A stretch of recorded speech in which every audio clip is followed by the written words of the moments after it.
Bazen insan şunu fark eder. Hayatında ters gittiğini sandığı her şey aslında onu doğru yere götürüyordur.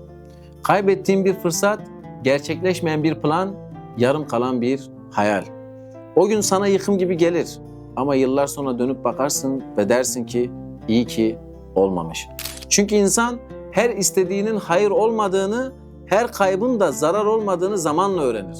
Allah bazen kapıyı yüzüne kapatır, seni korumak için.